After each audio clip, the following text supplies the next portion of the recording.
Hello student, welcome to e-learning platform presented by Mechanical Engineering Department and our subject is Engineering Metrology.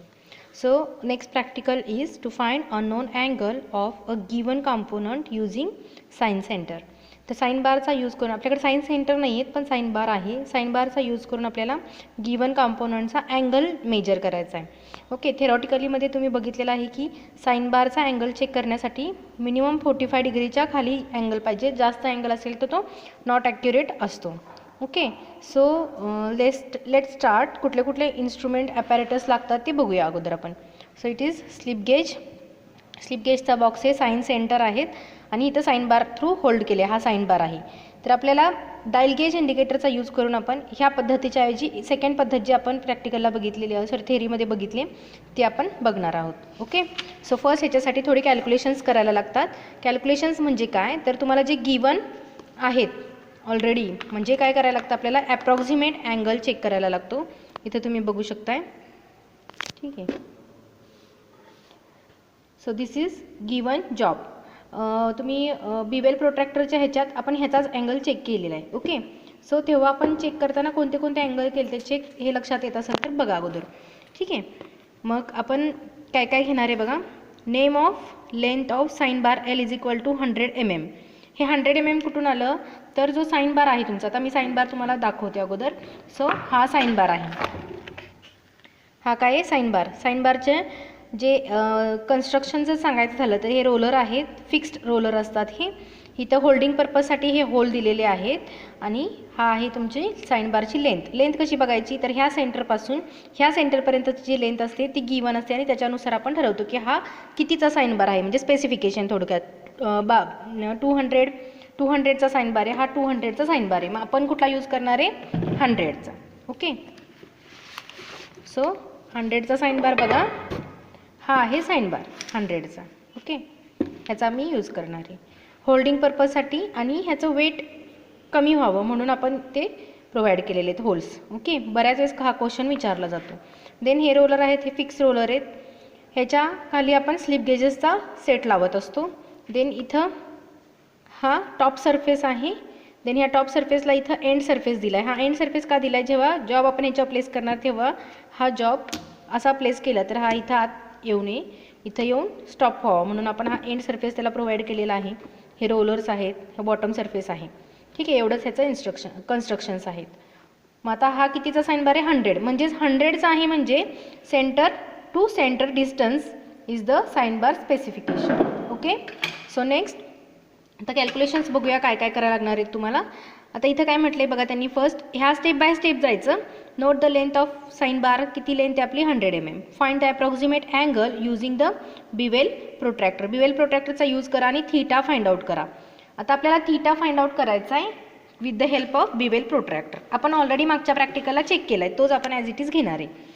Then calculate the height of the slip gauge. Slip गेजची height find out करा आणि पुढची जी procedure आहे ती 1 bye 1 मी तुम्हाला explain करते. Okay, so firstly we find out the theta. मग आपल्याला जॉब जो आहे त्याचं मी अगोदर तुम्हाला स्पेसिफिक एक डायग्राम ड्रॉ करून दाखवते की हा जॉब आहे आपला, बरोबर. आणि आपल्याला 45 पेक्षा कमी अँगल चेक करायचा आहे. मग आपल्याला कमी अँगल कुठं मिळतो इथं मिळतोय बघा. आपल्याला हा अँगल चेक करायचा आहे. मग हा अँगल चेक करण्यासाठी आपण काय करू शकतोय तर बिवेल प्रोट्रॅक्टरनं डायरेक्ट हा मी अँगल चेक केला, त्याच्यातून 90 मायनस केलं तर मला इथला अँगल मिळेल. किंवा अदरवाईज मी इथला अँगल चेक केला, इथं 90 आहे तर हा अँगल पण तुम्हाला मिळून जाईल. ओके, मग हा अँगल किती असणार आहे एक साधारण 16 डिग्री 16 डिग्रीच्या आसपास हा अँगल आहे ॲप्रॉक्सिमेट. आता इथे लिहिले बघा 16 डिग्री 10 मिनिट्स. पण आपल्याला डिग्रीमध्येच पाहिजे त्यामुळे मिनिटमध्ये आपण काय घेणार नाही. बिवेल प्रोट्रॅक्टर आहे त्यामुळे तो मिनिटमध्ये पण तुम्हाला देणार आहे. मग आपण 16 डिग्री जर घेतलं तर 16 डिग्रीच्या कॅल्क्युलेशन करायचे. आपल्याकडे फॉर्म्युला आहे H is equal to sine theta is equal to H by L. हा फॉर्म्युला आहे आपल्याकडं. मग H इज इक्वल टू काय होईल L जर इकडे गेलं तर L sine theta. Okay, H is equal to L काय आहे length of sine bar 100 mm into sine theta किती होता 16 डिग्री. कुणाचं 17 येईल कुणाचं 16 येईल. जे तुम्ही बिवेल प्रोट्रॅक्टरनं तुम्हाला अँगल येईल तो ॲज इट इज घेऊ शकताय. Okay, H is equal to, मग हे जर कॅल्क्युलेशन्स केले तर त्याचा आन्सर येते 24.56. दिस इज द आन्सर MM. ही झाली हाईट ऑफ द साइन बारची लेंथ. आता साइन बारचं जे तुम्ही बघितलं होतं डायग्राम आठवते का बघा. साइन बार जर आपण इथं ड्रॉ केला, डायग्राम आठवते का बघा. हा रोलर आहे, हा एक रोलर आहे. हा रोलर एका सरफेसवर ठेवायचा आणि इथं हाईट लावायची H, इथं स्लिप गेजेस लावायची. थिअरीमध्ये तुम्ही बघितलं असेल. साइन बारची लेंथ आहे ही इथून इथंपर्यंत आणि ह्याच्यावरती तुम्ही काय करायचं आहे, जॉब प्लेस करायचा तुमचा. ह्या जॉबच्या प्लेस केलेल्या इथं डायल गेज इंडिकेटर लावायचा आणि तुमचं हाईट मेजर करायची. आपल्याला अँगल कुठला मोजायचा आहे, थीटाचा. जो अँगल मोजायचा आहे थीटा तो इथं तुम्हाला प्लेस झालेला दिसेल. ओके, मग थीटा फाइंड आउट करायचा असेल तर आपण हा अँगल आणि हा अँगल सेम असतो. ओके, हे तुम्हाला ह्याची व्युत्क्रम कोन किंवा आपण त्या अपोजिट कोन्सनुसार सांगू शकतो की हा जो थीटा असतो तोच हा थीटा असतो. मग इथं जो थीटा आहे तोच इथं थीटा असणार आहे. मग इथून जर मी कॅल्क्युलेशन केलं तर theta is equal to sine theta is equal to काय असतं, sine theta is equal to opposite side, म्हणजे ही काय असणार आहे, जी काय असेल ती लेंथ म्हणजेच H हाईट डिवायडेड बाय काय असतो हायपोटेनियस. हायपोटेनियस म्हणजे काय असणार आहे तुमचा L, ही लेंथ असणार ना. त्यामुळे ह्याच्या फॉर्म्युल्यानुसार sine theta is equal to H/L आपण फाइंड आउट करणार आहोत. आपल्याला फाइंड काय करायचं आहे, theta with the help of sine बार. मग H आहे का तुमच्याकडं, आहे. कशी आहे तर ॲप्रॉक्सिमेट H आहे. ॲप्रॉक्सिमेट H आहे जी तुम्ही इथं कॅल्क्युलेट केलेली आहे, बरोबर, इथं कॅल्क्युलेट केलेली. ॲप्रॉक्सिमेट H आहे, L आहे माझ्याकडं, तर मी थीटा फाइंड आउट करू शकते जो थीटा तुमचा साइन बारचा असणार आहे. Okay, so let's find out. आता आपण डायरेक्ट लावायचं इथं, तर सेटअप आपण 1 बाय 1 चेक करूया. सो आता आपण H फाइंड आउट केला आहे, बरोबर. Hचं काय व्हॅल्यू आली आहे 25.46. Okay, sorry 24.56. मग आता 24.56चं आपण काय करणार आहोत, तर 24.56चं आपण डिटेलमध्ये स्लिप गेजेसचं चेकआउट करूया. स्लिप गेजेसचं फाइंड आउट कसं करायचं आठवते का बघा. फॉर्म्युले आपण बघितले नाही आहेत. आपल्याला बिल्ड किती करायची व्हॅल्यू 24.56. ओके, मग आता किती स्लिप गेजेस घ्यायचं आपण. सो फर्स्ट मी काय घेते 1.56 घेऊ शकते का, नाही. आपल्या सेटमध्ये 1.47 पर्यंतच आहेत. ओके, मग 1.56 मी घेऊ शकत नाही. मग किती घेणार 1.06. 1.06चा एक स्लिप गेज घेतला. इथं आपण क्वांटिटी लिहितो 1.06 ही साईज झाली स्लिप गेजची. मग रिमेनिंग किती राहिली 23.5, बरोबर. देन नेक्स्ट मी कुठला घेणार 3.5चा मी डायरेक्ट घेऊ शकते. राहिले किती 20, हा किती घेतला 1. देन राहिले किती 20चा एक स्लिप गेज 0 आणि इथं 1. असे 3 स्लिप गेजेसचा मी यूज करते. बघा कुठले कुठले 20, 3.5, 1.06. हे कुठून काढलं मी, स्लिप गेजेसच्या प्रॉब्लेम्समध्ये आपण सॉल्व केलेलं आहे. ओके, मग ह्याची टोटल व्हॅल्यू किती झाली 24.56. हे स्लिप गेजेस आपल्या स्लिप गेजच्या सेटमध्ये अवेलेबल आहेत का बघायचं. हा स्लिप गेजचा सेट आहे, व्यवस्थित बघा. आपल्याला कुठला पाहिजे 1.06. 1.06चा स्लिप गेज आहे का, तर कुठल्या ह्याच्यात असणार आहे, तो ह्याच्यात असणार आहे. कारण 1.01, 1.02, 03, 04, 05, 06, 1.06 तर तुम्हाला बघायला मिळेल. ह्याच्यावरती स्पेसिफिकेशन पण असतं.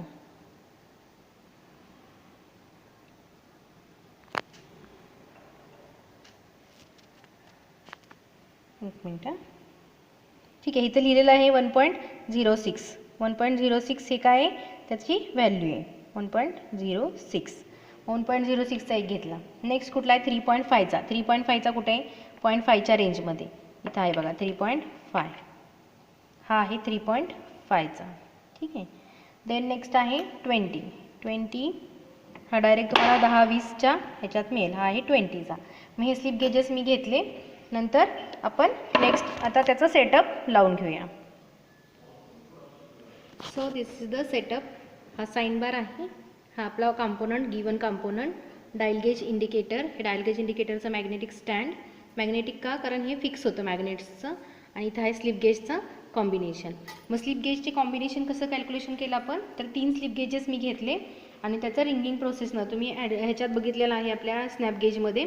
तर त्याचं रिंगिंग प्रोसेसने हे 3 स्लिप गेज अटॅच केले. त्याच्यावरती एक रोलर साइन बारचा आणि हा साइन बार असा प्लेस केलेला आहे. ओके, त्याच्यावरती आता हा डायल गेज इंडिकेटर आहे.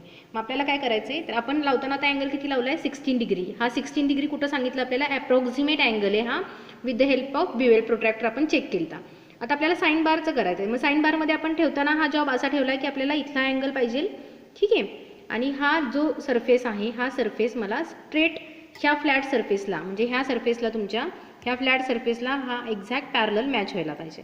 मग त्याचं ते चेक करण्यासाठी आपण हा डायल गेज इंडिकेटर लावला आहे. मग आता इथं तुम्हाला प्रॅक्टिकलला काय करायचं की डायल गेज इंडिकेटर ह्याच्यावर मूव्ह करायचा आपल्या ऑब्जेक्टवरती, गिवन कंपोनंटवरती. जेव्हा मी ह्याच्यावरती मूव्ह करते तेव्हा इथं मला मोशन दिसते काहीतरी, बरोबर. म्हणजे जिथे मोशन होते तिथं काय झाला आहे, तो वरती आला आहे. हा प्लंजरवर जाणार ना, म्हणजे हा जॉब जो आहे बघा, लक्षात येते का, जेव्हा मी इथं असं करते तेव्हा इथून तो प्लेस होता ना, इथं काय होते, रोटेट होते, इकडे रोटेट होते का नाही, म्हणजे हा एकदा एक्झॅक्ट पॅरलल आहे, पण हा पॅरलल नाही, हा जरासा वरती आला आहे, उंच आला आहे. मग हा एक तर खाली घ्यायला पाहिजे किंवा अदरवाईज ह्याला वरती घ्यायला पाहिजे. ओके, मग हा थोडासा वरती उचलून घ्यायचा असेल तर इथं तुम्हाला स्लिप गेजेस काय करायला लागतील, ॲड करायला लागतील. मग तुम्हाला ॲड करायचे आहेत का मायनस करायचे आहेत हे तुमच्या लक्षात येईल. मग जर आपण ॲड केले तर आपण ॲप्रॉक्सिमेट हाईट जी लावलेली 25.46 ती चेंज झाली आपली. ओके, आणि ती चेंज होऊन मग काय तयार होईल ते आपल्याला कॅल्क्युलेट करायची. मग आता ह्याच्यात मी एक स्लिप गेज मायनरमध्ये छोटासा एक ॲड करते. ओके, ठीक आहे. आता मी एक स्लिप गेज इथे ॲड केला, 1चं स्लिप गेज ॲड केलेलं आहे ह्याच्यात. आणि नंतर परत मी जर चेक केलं तर इथं मूवमेंट दाखवायला नाही पाहिजे. जेव्हा आपण ह्याच्यावरून हा फिरवेल प्लंजर तेव्हा हा मूवमेंट दाखवायला नाही पाहिजे. ठीक आहे, आता हा स्लाइटली मूवमेंट दाखवते, तो पण म्हणजे निग्लेक्ट आपण करू शकतो. बघा, मी पूर्ण ह्याला जर रोटेट केला, इथून स्लाइड केला लिनियरली, तर मला कुठेही त्याची रोटेशन मिळत नाही आहे. ठीक आहे, म्हणजे हा काय झाला, आता झिरो झाला, म्हणजे ह्याची जी लेवल होती ती बरोबर एक्झॅक्ट ह्याची लेवल आणि ह्याची लेवल प्लेन झालेली आहे. म्हणजे हे जे स्लिप गेजचं कॉम्बिनेशन आहे ते परफेक्ट आहे. मग आता मी काय करणार आहे, हे स्लिप गेजेस काढून घेते आणि त्याचं काय कॅल्क्युलेशन करूया. कॅल्क्युलेशनसाठी मग परत तुम्हाला काय करायचे, हे स्लिप गेजेस काउंट करायचे आणि त्याची ॲडिशन करायची. आता आपण काय केलं आहे, आपलं ऑलरेडी गिवन काय होतं, जी ॲप्रॉक्सिमेट हाईट होती माझी ती होती 25.46. ओके, सॉरी 24.56 होती, 24.56. मग ह्याच्यात मी किती ॲड केला, एकच स्लिप गेज ॲड केला आहे 1 नंबरचा, तो मी इथं ॲड केला आणि त्याला एक्झॅक्ट प्लेन करून घेतला. हा 1चा स्लिप गेज मी ॲड केला आहे. ओके, 1 आहे इथं लिहिलेलं, म्हणजे आता हाईट किती झाली 25.56. मग 25.56 ही काय झाली, ॲक्च्युअल हाईट और साइन बारची हाईट. मग अशी ॲप्रॉक्सिमेट होती, आता साइन बारची हाईट बघूया. 25.56 is the height. So sine theta is equal to h/l असतं. मग h काय आले 25.56, लेंथ काय होती आपली 100.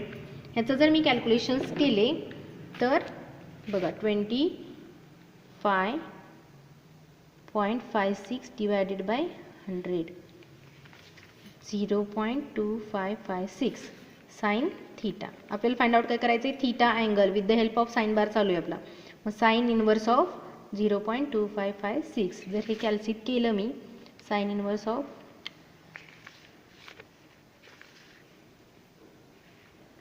0.2556.